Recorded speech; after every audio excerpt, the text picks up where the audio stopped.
Alright everybody, thank you for checking out my channel, Dale Cutler Music, and let's get right in. So what I did first was I created a melody, and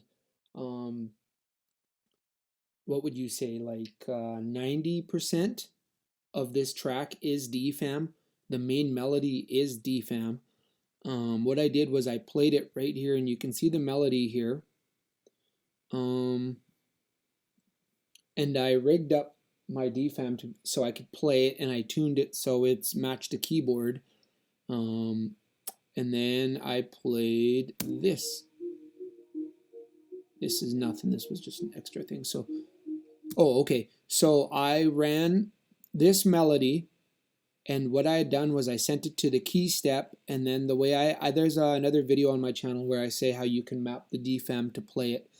And then so what I did was I sent it to this strip here, and then sitting on this strip was Crystallizer and Eventide Shimmer Verb, which I really enjoy.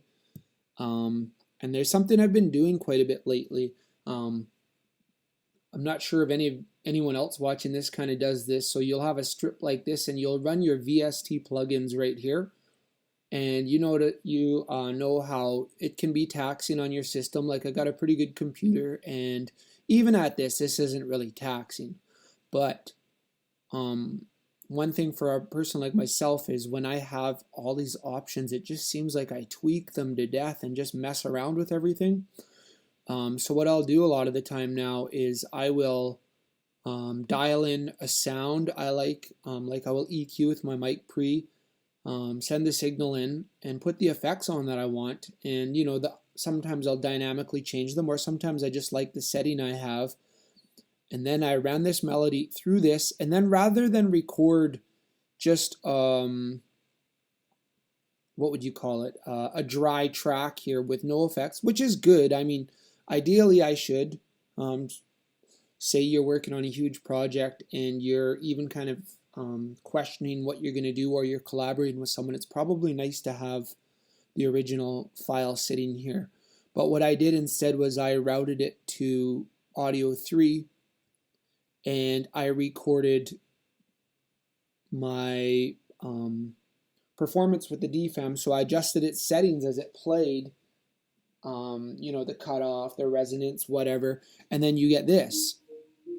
So as you can see on this strip here, if you're not familiar with Ableton, anytime you have your strip, then your plugins show here. So you can see this is just the track. Ooh, I guess I should isolate it. So you can see I built this piece, and Shimmer would react with it, and Crystallizer would react with it, but it is printed in the sound here, so I cannot undo it. And I kind of like that, and for a person like me, it's just good. Otherwise, I just mess around forever. Same thing as I chopped up this melody, and I just used certain points from it for the DFAM, and I triggered it here and made it more percussion-y. So you get this, where are we? This heavy bass which has no attack, then it has attack, and you can see the attack build up. And that was done with my VCO1 EG amount on my DFAM, so just to kind of give the track some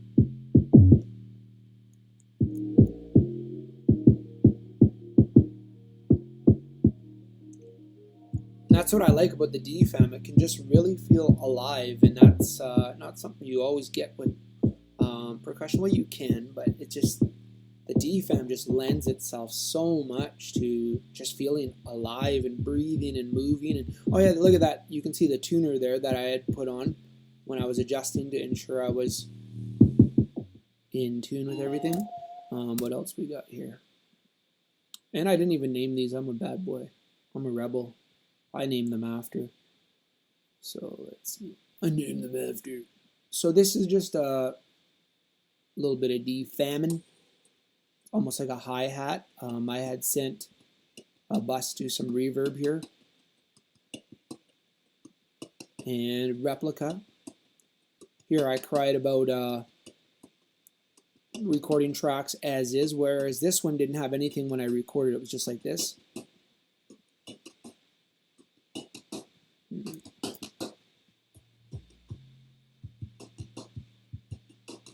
And last but not least, what do we got here? Subharmonicon. I have a new Subharmonicon, and I love using it for everything, so I just got to find an excuse all the time. So it took a while. So what I had done, oh, that's what this is here. So I took the main pattern and I just put it into a nice little loop, and then I kept trying to build a sequence that seems like it somewhat worked with the DFAM melody, and I hope it works. It seems like it does sonically. Let's put the two on. Let's see. And I just put one voice on, and I snuck the other one in later, which you see in the video. So this is Subharmonicon, and you can see, I think, let's see what, yeah, just this evolving sound. I really like sounds to not be the same for a whole track, you know, unless you're trying to make a pop song, which I most likely do not try to do. Ooh, that's when it picked up. That sounds so cool. Okay, this one, same thing. I kind of added a delay after, and what I added was Arturia tape delay, or delay tape 201, which I believe is just a rip-off of a Roland tape echo, which I do not own. Just gave it this cool sound. Here's without it. And in my opinion, really still sounds cool too. I might even in the final version kind of dial it back a bit. I'm kind of a less is more guy sometimes with sounds when they're really interesting.